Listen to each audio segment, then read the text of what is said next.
누가복음 14장 1절부터 14절 말씀 보겠습니다.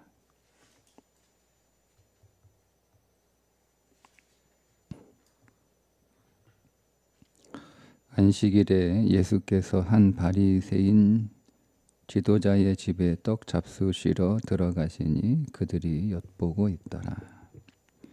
주의 앞에 수중병 든 한 사람이 있는지라. 예수께서 대답하여 율법 교사들과 바리새인들에게 이르시되 안식일에 병 고쳐주는 것이 합당하냐 아니하냐. 그들이 잠잠하거늘 예수께서 그 사람을 데려다가 고쳐 보내시고 또 그들에게 이르시되 너희 중에 누가 그 아들이나 소가 우물에 빠졌으면 안식일에라도 곧 끌어내지 않겠느냐 하시니 그들이 이에 대하여 대답하지 못하니라. 청함을 받은 사람들이 높은 자리에 택함을 보시고 그들에게 비유로 말씀하여 이르시되 내가 누구에게나 혼인잔치에 청함을 받았을 때에 높은 자리에 앉지 말라. 그렇지 않으면 너보다 더 높은 사람이 청함을 받은 경우에 너와 그를 청한 자가 와서 너더러 이 사람에게 자리를 내주라 하리니 그때에 네가 부끄러워 끝 자리로 가게 되리라. 청함을 받았을 때에 차라리 가서 끝자리에 앉으라. 그러면 너를 청한 자가 와서 너더러 버시어 올라 앉으라 하리니 그때에야 함께 앉은 모든 사람 앞에서 영광이 있으리라. 무릇 자기를 높이는 자는 낮아지고 자기를 낮추는 자는 높아지리라.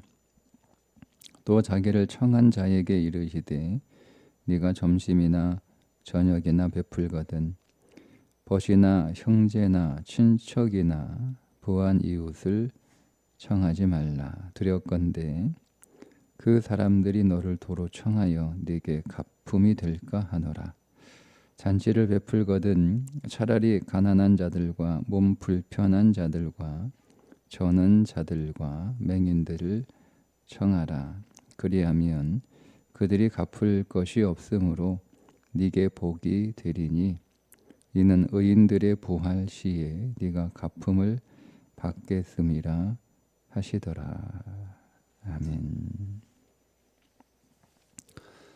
누가복음 14장에 오면 세 개의 잔치를 우리가 만나게 되는데 안식일 잔치, 혼인 잔치, 그리고 왕국 잔치를 만나게 되는데 이 잔치에서 그 잔치를 누리지 못하는 수종병을 치유하는 말씀이 오늘 본문에 나오고 있습니다.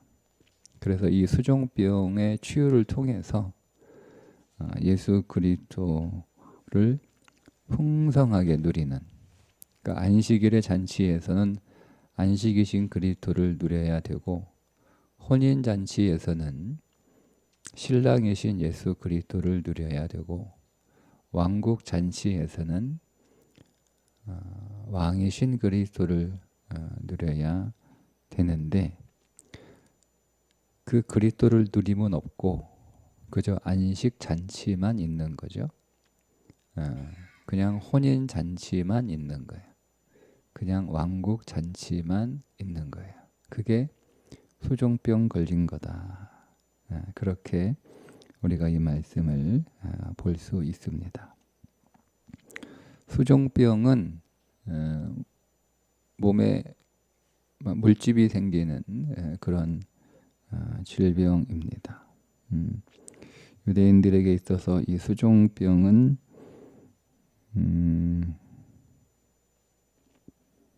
부정한 병이죠. 근데 이 수종병에 영적인 의미가 있어요. 이 수종병은 우리는 수종병 걸리지 않았으니까 우린 다 피부가 깨끗하잖아요. 그리고 설사 우리 피부에 물집이 생겨서 그것이 뭐 터져서 뭐 진물이 나거나 뭐 고름이 생기거나 병원 가서 고치면 되죠. 그러니까 육신에 걸리는 수종병을 의미하는 것이기보다는, 왜냐하면 수종병이 걸리지 않는 사람에게는 이 말씀이 의미가 없기 때문에 그렇습니다. 그러니까 이 수종병에 영적인 의미가 있는데, 오늘 우리가 읽었던 14절까지 나오는 내용들이 하나하나 우리에게 있는 수종병의 증상들이죠.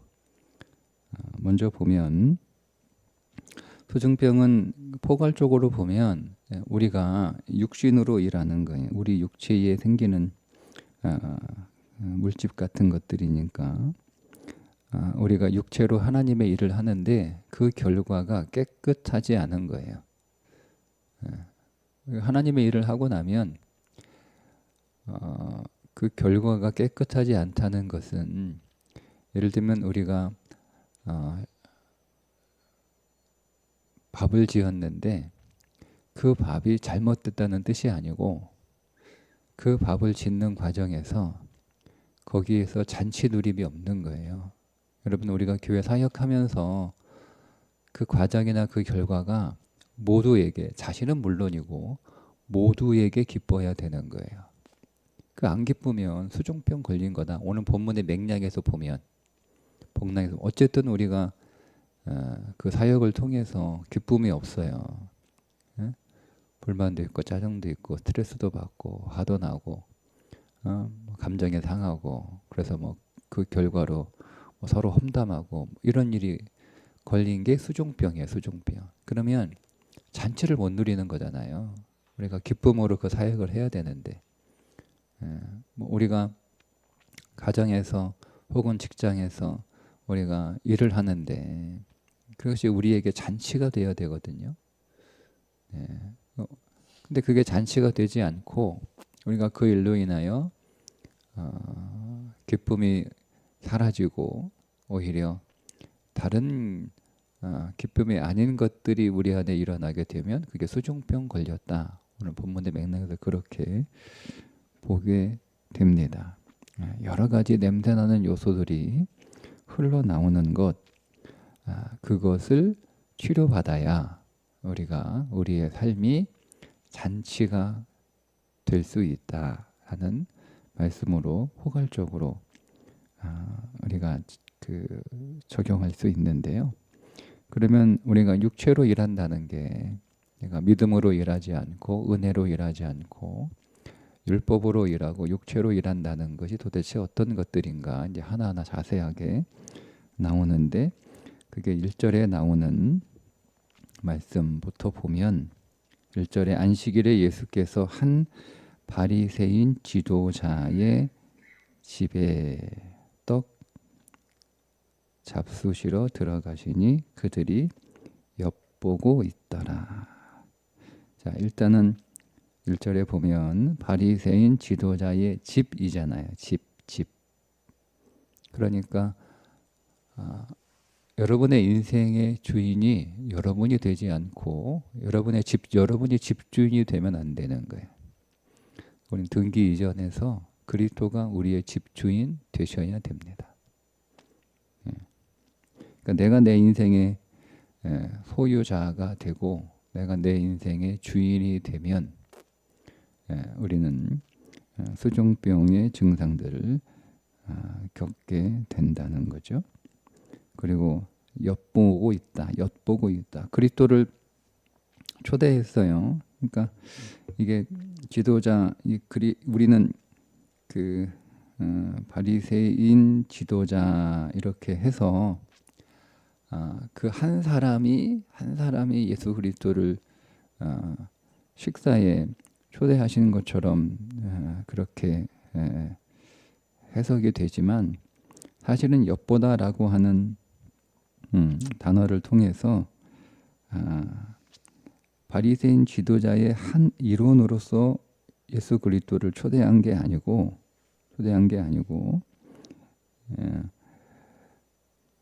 많은 지도자들이 함께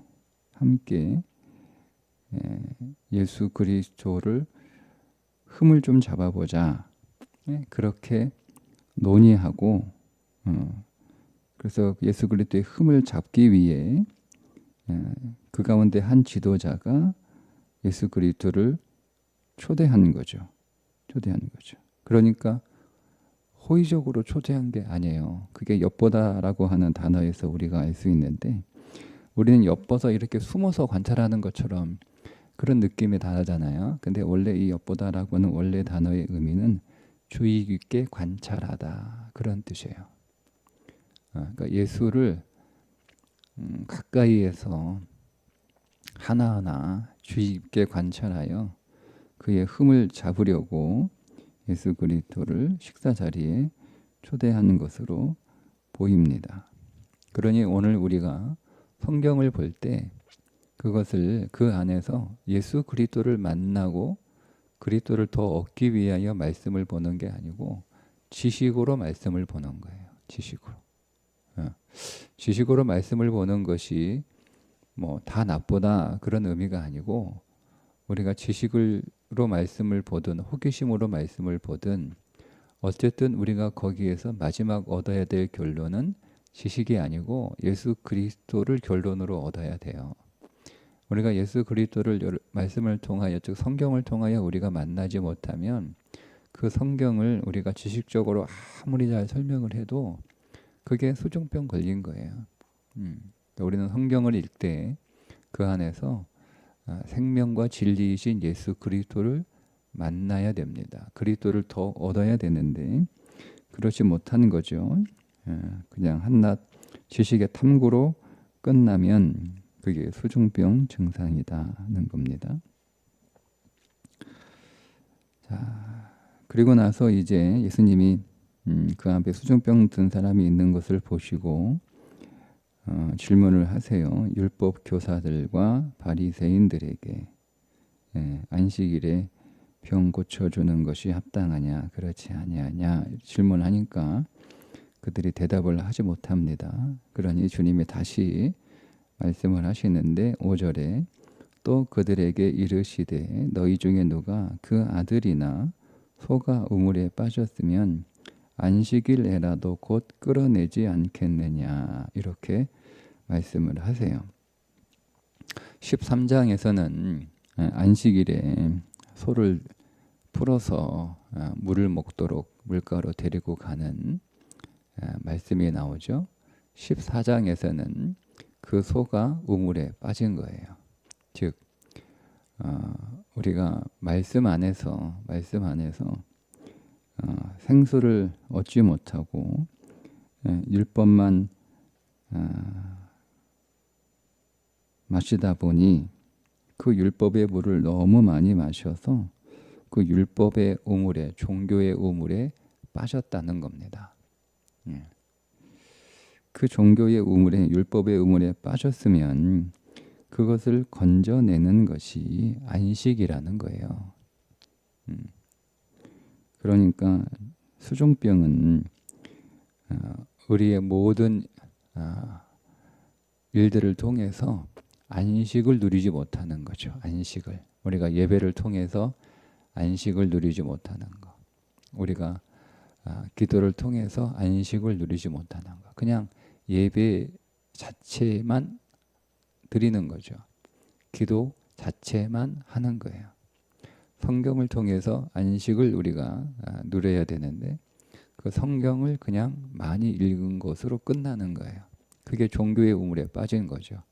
내가 예배를 이제까지 평생 교회 다니면서 예배를 한 번도 안 빠졌다. 그게 우리한테 무슨 의미가 있을까요? 거기서 우리가 예수 그리스도를 만나지 못했으면 무슨 의미가 있어요? 내가 성경을 백독을 했다. 그게 가능한지 모르겠으나 그렇게 했다고 하는 사람들이 있거든요. 성경을 백독만 했어요. 우리가 거기에서 내가 그리스도를 만나고 그리스도를 얻어 그 말씀 안에서 참 자유와 해방을 내가 드디어 얻었다. 그래야 되는데 내가 성경을 백독 읽어서 성경 구석구석에 있는 구절들을 다 이 말씀이 어디에 있지 물어보면 그 말씀은 어디에 있어? 라고 딱 이렇게 짚어줄 정도의 실력이 됐어요. 근데 그게 결국 대단한 것이지만 결국 우리가 그 안에서 그리스도를 만나지 못하고 얻지 못했으면 무슨 의미가 있어요? 그 말씀을 통하여 우리가 생명을 얻지 못했으면 아무런 의미가 없는 거예요. 그게 우물에 빠진 거예요. 우물에. 종교의 우물에 빠진 거죠. 그게 수종병이다라는 거예요. 그리고 이제 혼인잔치의 말씀을 다시 이어가시면서 8절에 내가 누구에게나 혼인잔치에 청함을 받았을 때에 높은 자리에 앉지 마라. 높은 자리에 앉아 있는 거죠. 높은 자리에. 높은 자리에.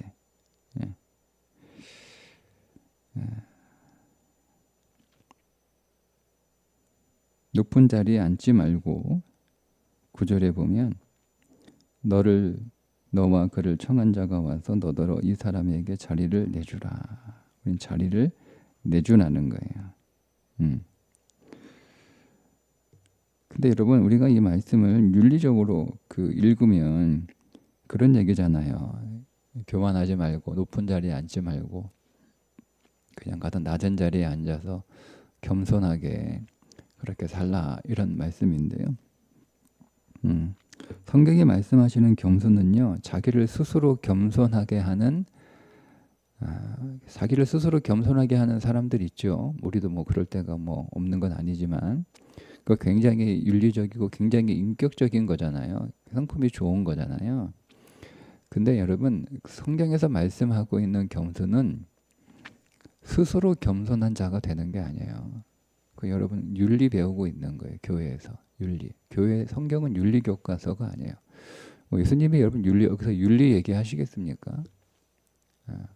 스스로 겸손한 삶을 살아가는 것 훌륭하긴 한데 그리스도인의 겸손은 그런 윤리적인 겸손이 아니고 그리스도의 십자가를 적용하여 나오는 겸손이에요. 그리스도인의 겸손은. 그러니까 그냥 저는 부족한 사람이에요. 여러분 이렇게 말하는 게 아니라 저는 정말 문제가 많지만 그리고 문제가 많았는데 십자가에서 끝난 사람입니다.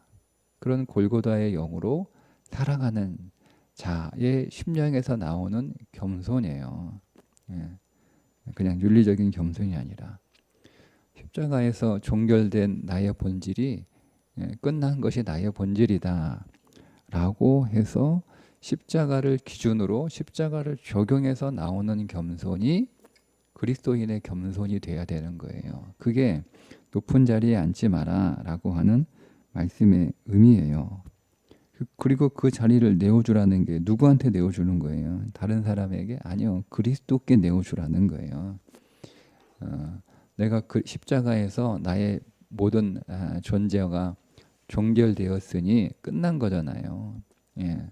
그러니까 나는 높은 자리에 앉아 있을 수 없고 내가 있는 모든 자리는 내 자리가 아니고 그리스도가 앉아 계셔야 되는 자리예요. 그러니까 그 그리스도에게 내 자리를 내어드리는 거죠. 그리스도께 여러분이 남편으로서의 자리를 그리스도께 내어드리는 거예요. 그 남편으로 높은 자리에 앉지 말고 우리가 집에서 높은 자리에 앉아 있는 남편들 있잖아요. 그 자리에 앉지 말고 그 자리를 그리스도께 내어드리는 거예요. 여러분이 아내의 자리에 앉아 있는데 집에서 여러분 아내가 높은 자리에 앉아 있는 사람 없습니까? 왜 없어요? 아내로서 높은 자리에 앉아 있는 여자들 있단 말이에요. 그 자리에 앉아 있지 말고 여러분은 그리스도 안에서 십자가로 종결되고 끝났으니까 낮은 자리에 앉으셔야 되는데 그 낮은 자리가 저 밑에 가서 식구들한테 아무 말도 못하고 그런 자리가 아니고 그리스도께 내어드리는 자리예요. 여러분 내 자리는 그리스도가 앉아 계셔야 되는 자리니까 그 자리를 그리스도께 내어드리는 것이 성경에서 말씀하고 있는 겸손의 자리입니다. 막 집에서 남편이라고 뭐 아버지라고 남자라고 막 큰 소리 치고 자기 마음대로 하고 호령하고 꼭 그런 것만이 높은 자리가 아니에요. 그렇게 하지 않아도 그 자리를 자기가 차지하고 있고 이게 내 자리라고 여기고 있으면 그게 높은 자리에 앉아 있는 거예요. 예, 그리스도께 그 자리를 내어드려서 그리스도가 그 자리의 주인 되시고 나는 그 주인 되신 그리스도를 내 안에 그리스도가 나를 통하여 일하시는 그런 자리로 우리가 여기고 살아갈 때 그게 겸손의 자리가 되는 거예요. 그렇지 않으면 그 자리는 윤리적인 자리가 되는 거겠죠. 그러니까 수종병은 뭐냐면 내 자리에 내가 주인인 양 내가 차지하고 있는 것, 그게 수종병에 걸린 거예요. 그렇게 되면 안식을 누리지 못하고 잔치도 누리지 못하고 우리가 이어서 이제 내일 보게 될 왕국 잔치도 누리지 못하게 되는 거예요. 자, 그리고 나서 또 이렇게 말씀을 하세요.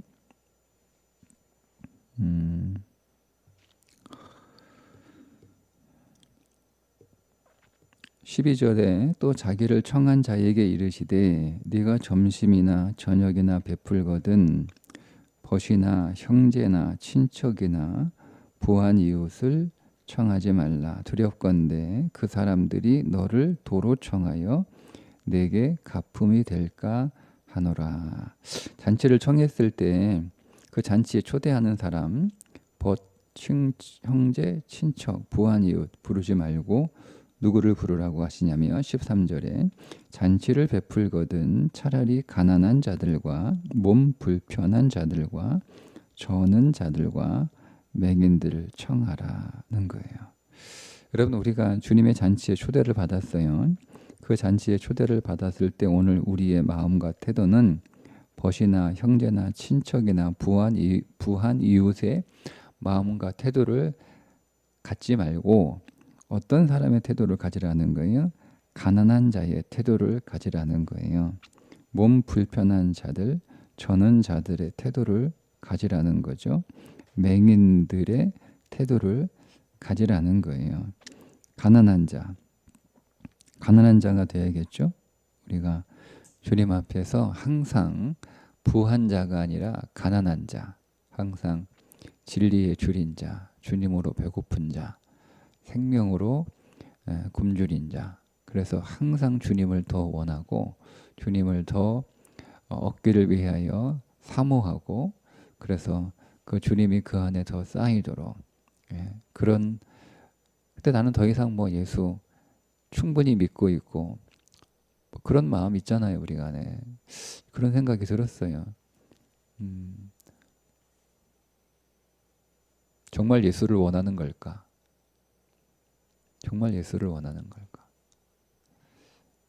우리는 신앙의 세월이 어느 정도 쌓이면 충분하다고 믿어요. 그러니까 세월을 쌓는 신앙생활 하지 마시고요. 정말 예수의 생명을 쌓는 신앙생활 하셔야 돼요. 그거는 끝이 없어요. 끝이 없어요.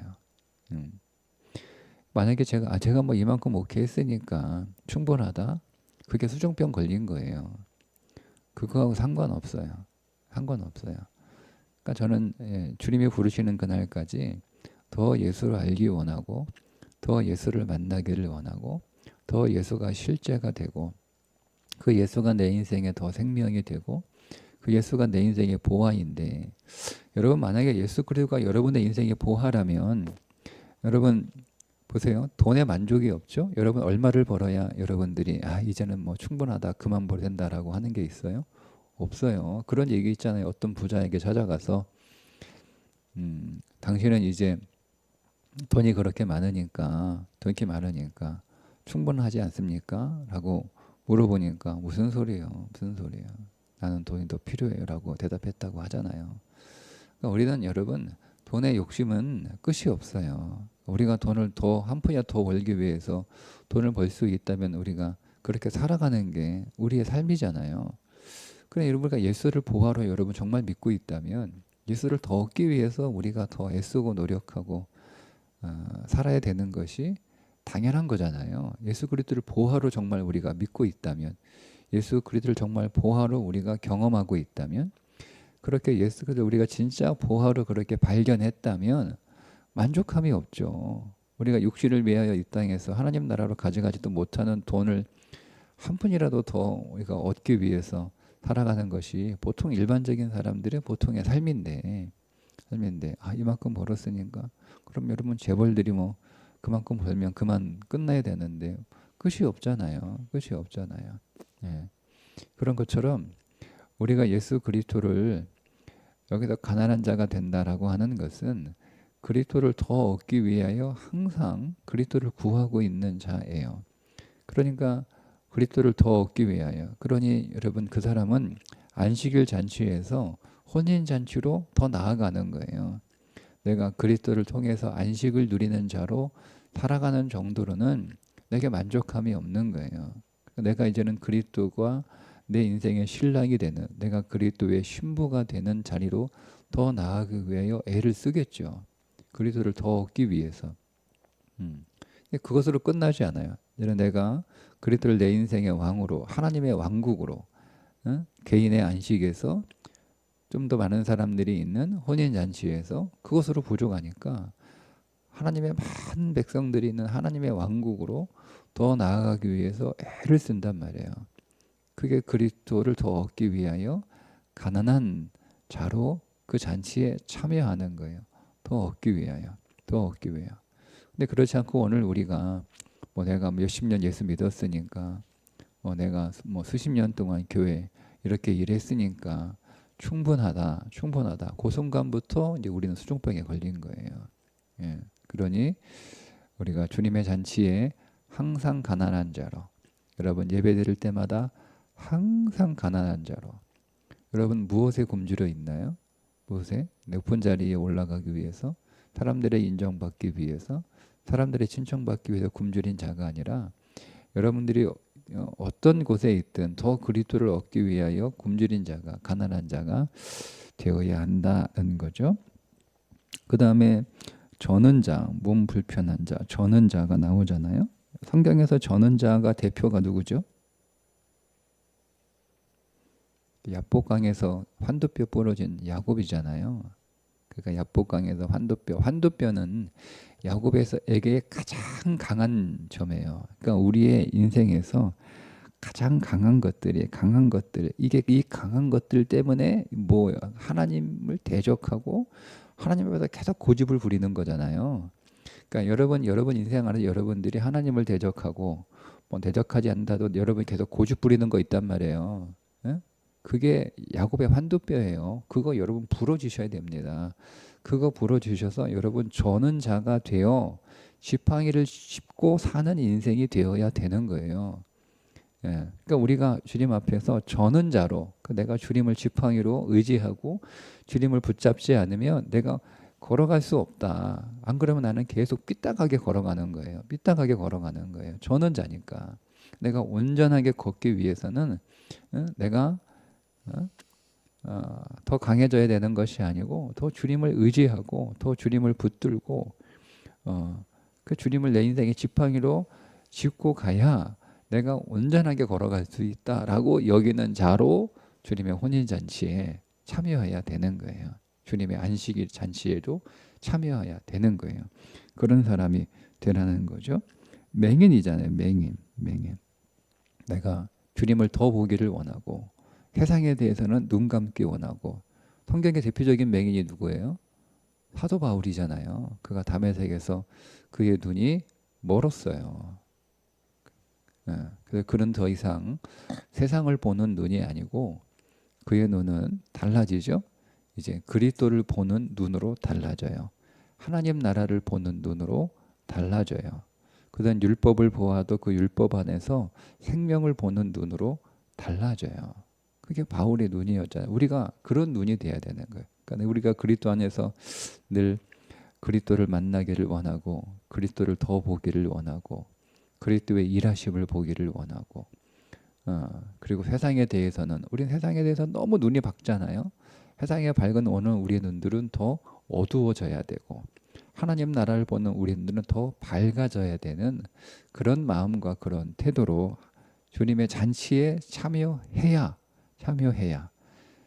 그가 수종병이 치유되어 그 잔치에서 그리스도를 누리는 안식을 누리는 그리고 그리스도의 신부로 그리스도를 신랑으로 누리는 그리고 하나님의 왕국에서 그리스도를 왕으로 누리는 그런 잔치가 있는 인생이 된다라고 하는 것을 우리들에게 가르쳐 주고 있는 말씀입니다. 오늘 하루도 여러분에게 이 하루의 삶이 그리스도로 인하여 잔치가 되시기를 주님의 이름으로 축복합니다. 기도하겠습니다. 하나님 아버지, 오늘 귀한 예물 주 앞에 드렸습니다. 그 손길 복되게 하시고 더 그리스도로 부유해지게 해주시고 더 그리스도로 충만하게 하시고 그 그리스도를 제물로 얻는 삶이 되게 해 주옵소서. 주님, 오늘도 우리가 그리스도를 더 원하며 그리스도를 더 구하며 오늘 우리의 하루의 삶이 진실로 그리스도를 풍성하게 누리는 잔치가 되게 해 주옵소서. 예수님의 이름으로 기도합니다. 아멘.